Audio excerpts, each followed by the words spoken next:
बोलो श्री वृंदावन बिहारी लाल की जय। हे प्यारे धर्म प्रेमी सज्जनों, हमारे भारत देश में ऐसे एक से एक पढ़कर संत महात्मा ऐसे से भक्त आए, इसकी भक्ति के बस में होकर के भगवान को भी संसार में आकर के अपने भक्तों की सेवा करना पड़ता है। उसी तरह अपने भारत में एक बहुत प्रसिद्ध भक्त है जिसका नाम धन्ना जाट। जाट मतलब होता पंजाबी। जो जाट है वो अपने वचन का बहुत पक्का होता है। वो भक्त बहुत सीधा साधा था, बहुत जिद्दी था। बचपन में ही उसके माता पिता जन्म के बाद दोनों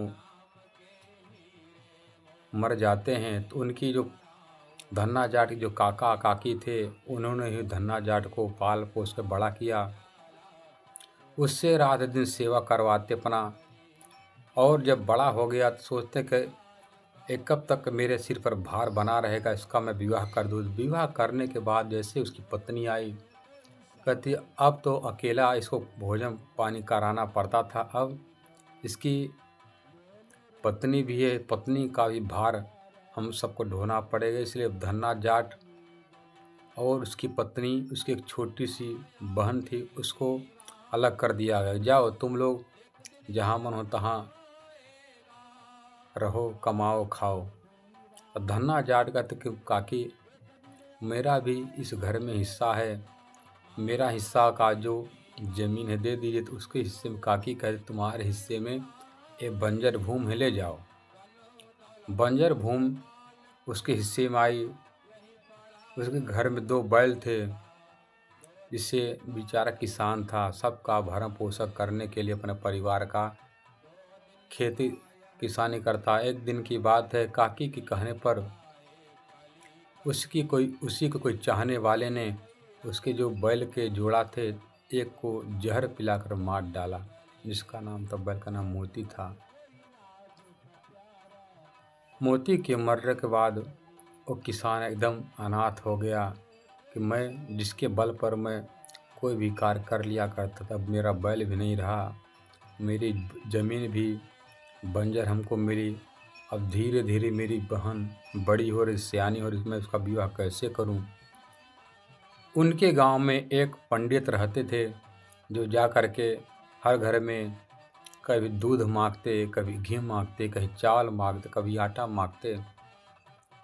तो धन्ना जाट कहता ठाकुर पंडित तू तो खा कर बहुत मोटा हो गया, कुछ काम धाम नहीं करता है। तो पंडित कहते मैं क्यों करूं, जो मेरा ठाकुर करता है। तब उसको याद आया कि मेरी बहन का शादी करना है, विवाह करना है, और विवाह के तभी हो सकेगा जब पर्याप्त धन रहेगा, और मेरा जो बैल भी वो भी मर गया। तब पंडित की बात आई, मेरा ठाकुर तो हर कार्य करता है, मैं बिंदास होकर के मैं घूमता रहता हूँ, तो क्यों ऐसा न करूँ, मैं पंडित से ही जा कर के उसका ठाकुर जी को मैं मांग लाऊं। धन्ना जाट सोचता है कि हो सकता है एक ठाकुर कोई इंसान होगा वो जो बहुत बलवान है, काम करता है, पंडित का मेरा भी काम करेगा, खा लिया करेगा रोटी। अब जैसे ही पंडित के पास जाकर कहता है कि पंडित अब मुझे अपना ठाकुर दे दे। ठाकुर तेरा कहाँ है। पंडित कहते ए ठाकुर ये हैं सिंहासन पर भगवान शालिग्राम का छोटा सा पत्थर। धन्ना जाट का अरे पत्थर यही ठाकुर के, हाँ यही ठाकुर है, ये तेरा सरकार सब कार्य करता है कि हाँ धन्ना हमारे यही सब काम करता है। अच्छा सा कर ठाकुर मेरी बहन का विवाह शादी रचाना है, अपने ठाकुर को हमको कुछ दिन के लिए दे दे। देखो धन्ना ये ठाकुर ऐसे नहीं जाते हैं, ठाकुर की बहुत सेवा करना पड़ता, भोजन कराना पड़ता है, इनको सुलाना पड़ता है, स्नान कराना पड़ता है, ये तुम्हारे बस की बात नहीं कर दे दे पंडित, मैं तुमको कुछ उसके बदले दे दूंगा। क्या दोगे। कहते धन्ना कहता कि मेरे पास एक गाय है, मैं अपने गाय को जो बच्चा दी है उस गाय को मैं तुमको दे दूंगा, उसके बदले तुम ठाकुर दे दोगे कि माँ ये तो सस्ता सौदा है, ये बढ़िया सौदा है, मैं जरूर ठाकुर को दे दूंगा। अब दूसरे दिन जैसे धन्ना आता है लेने के लिए, हे पंडित, कहता कि वो पंडित मैं आ गया हूँ। अब जैसे पता चला कि पंडित के कान में खबर आई कि धन्ना आ गया है लेने के लिए, गाय का बछड़ा ले आया, गाय भी ले आया, बांध दिया। ठाकुर दूसरे पत्थर को चंदन लगा करके कि लो धन्ना, ये तुम्हारा ठाकुर है, इसको ले जाकर सेवा करना। आप सब लोग को ऐसा लग रहा होगा कि बताओ साधारण सा किसान कैसे भगवान उसकी बात को मानकर उसके घर में आकर के उसकी सेवा करते हैं। जैसे पंडित ने दूसरे पत्थर को चंदन लगाकर ठाकुर जी बनाकर दे दिया। धन्ना सीधा साधा पर जिद्दी जाट भक्त था। आ करके अपने घर में लाया कि अपनी पत्नी से कहते, देखो भगवान, आज ये ठाकुर आज से मेरे घर में जैसे मैं और तुम और मेरी बहन रहती है, मेरा एक बैल रहता है, उसी तरह एक सदस्य है, ये भी रहेगा। जाओ रोटी बना कर लाओ, ठाकुर को मैं भोजन कराऊंगा। जैसे ही उसकी पत्नी रोटी ला कर देती है, गरीब था बेचारा, कुछ था नहीं, उसके घर चटनी और रोटी ले आई। और जैसे जो ठाकुर पत्थर थे, ठाकुर शालिग्राम, उसको खिलाने लगा। धन्ना जाट का भगवान कभी देखा था, का सुना थोड़ी था कि भगवान आएंगे। 4 दिन हो गया, भगवान का तुम खा लो ठाकुर, जब तुम खाओगे तभी मैं खाऊंगा। अच्छा, तुम पर्दा के अंदर खाते, तुम बहुत शर्मीले हो, लो मैं तुमको पर्दा कर दे, तुम आप खा लो। फिर भी ठाकुर नहीं। 4 दिन 5 दिन कई दिन से बीतते बीतते उनकी पत्नी परेशान, उसकी बहन परेशान। गांव नगर वाले कहते ठीक है मर जाएगा, धन्ना बहुत जिद्दी है, बहुत पक्का है, ऐसा नहीं रहेगा, ठीक है। गांव वालों का क्या, गांव के लोग तो हर समय सबको ताना मारते रहते हैं, उनका तो काम ही यही है। काम के न धाम के दुश्मन, अनाज के दुश्मन, न अपना करेंगे न दूसरे करने देंगे। धन्ना मर रहा तो मरने दो।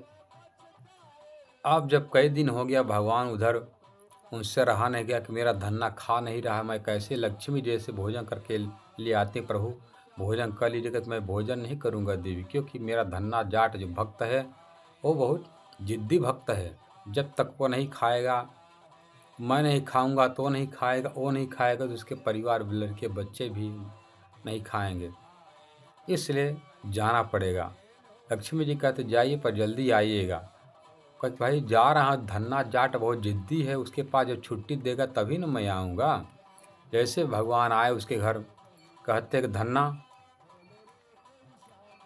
भोजन करा दो। कहते रुक जाओ, मैं अपने ठाकुर को भोजन करा दूँ। तब जैसे ही तो भगवान का जो पत्थर शालिग्राम थे, कहते लोग खा लो ठाकुर, नहीं तुम्हारे यहीं पर सर पटक पटक मर जाऊंगा। जब नहीं खाते तब भगवान हाथ बढ़ा करके जैसे ही रोटी को पकड़ने लगे, उसी समय धन्ना जाट ने रस्सी से भगवान का हाथ बांध ही लेके, ठाकुर तुम बहुत चोर निकले, बताओ इतना दिन से मैं भी भूखा हूँ, मेरा परिवार भूखा, पर तुम अकेले रोटी चट करना चाहते हो, अकेले तुमको ने खाने नहीं दूंगा। चलो, जैसे भगवान आए, निकल आए भेष बदल करके, तो उनके घर में जा कर के लगे रहने, सेवा करने। तो जहाँ बगीचे उसका ज़मीन बंजर थी, वहाँ पर कुटिया बना कर लगे रहने। उसी कुटिया में ठाकुर जी रहते थे। वो धन्ना जाट को क्या पता कि भगवान ही है, ठाकुर हैं। वो तो साधारण सा इंसान बन कर के आए। देखो ठाकुर, मैं तुमको दोनों टाइम का भोजन मैं कराऊंगा, पर तुम मेरा काम करना, जब तक मेरा विवाह का शादी, मेरी बहन का शादी नहीं रचा दी जाएगी, तब तक तुमको कहीं रहना। का ठीक है भोजन करा देना। जैसे धन्ना अपने घर आता, भगवान रात भर एक तरफ बैल, एक तरफ भगवान बैल के साथ बंध जाते थे। भगवान जोता करते रात भर। भगवान के जोतने पर जो बंजर भूमि हरा भरा से लहलहाने लगा। जब अच्छी फसल हुई, फसल के बाद अच्छा जब पैसा आया, तो पैसा के बाद जब विवाह, अपने बहन का विवाह का शादी रचाने की जब सोचता है, उसी समय लक्ष्मी जी सोच रही मेरे पति प्रभु पता नहीं कितना दिन हो गया वहाँ धन्ना जाट के यहाँ रहेंगे, और पता नहीं धन्ना कब छुट्टी देगा। तब भगवान के वियोग जब नहीं रह पाती हैं, लक्ष्मी जी लाली नाम की एक कन्या बन करके ठाकुर के पास आके पीछे मंडराया करती। एक दिन धन्ना जाट देख लिया, ठाकुर ये लड़की जो है कन्या तेरे पीछे पीछे घूमती रहती है, क्या इसे तेरा तेरा क्या रिश्ता है? कहता मैं क्या जानूँ। अब कई बार जब ऐसा कहीं लगता तुझसे प्रेम करता है क्या, घबराओ नहीं। जब मेरी बहन का शादी जिस मंडप पर होगा उसी मंडप पर मैं तेरा भी शादी, तेरा भी बाजा मैं बजवा दूंगा। अब जैसे बहन की सब व्यवस्था हो गया, बहन का विवाह का बारात आई। उसी बारात में ठाकुर जी कहते हैं और लाली भी कहती नहीं, अपने बहन का विवाह तुम कर लो, उसके बाद मैं विवाह करूंगा।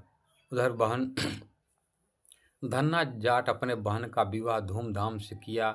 उसके बाद ठाकुर जी और जो लाली नाम के लड़के उसका भी विवाह कराए। तब कहते धन्ना मैं इतना दिन से तुम्हारे साथ रहा, मैं अपने अब घर जा रहा, तुम्हारी बहन की शादी हो गई। तो लाली के रूप में जो लक्ष्मी आई थी कहते धन्ना तुमने इतना भाव से इतना प्यार से अपने जैसे एक माता पिता अपने बेटों को रखते उसी तरह आपने हम दोनों का रख रखाव किया। मैं आपसे बहुत प्रसन्न हूँ। मैं आप बता देना चाहती हूँ कि हम दोनों कौन हैं। तुम्हारी सेवा से प्रसन्न होकर होकर के ये आए हैं जो ठाकुर बने हैं, एक साक्षात भगवान शालिग्राम ठाकुर नारायण हैं और मैं उनकी पत्नी लक्ष्मी में कोई लाली नहीं हूँ। तब धन्ना जाट कहते प्रभु मैं क्या जानूं कि ठाकुर क्या, हम तो जानते थे जैसे मैं साधारण, ऐसा वो भी कोई साधारण। इसलिए आज इतना दिन से मेरे घर रह रहे, मेरा बैल बन करके जोत रहे खेत में, मेरा खेती किसानी कर रहे हैं। आप प्रभु भक्त वत्सल हो, दीन दयालु हो। हम सब भक्त तो नादान, हम लोग क्या आपकी महिमा जानेंगे। इसलिए हम सब भक्त आपसे ही मांगते हैं प्रभु, हमारा भजन भक्ति हमारा मन लगा रहना चाहिए। इसलिए हे प्यारे सज्जनों, आप सब जो कथा श्रवण कर रहे हैं,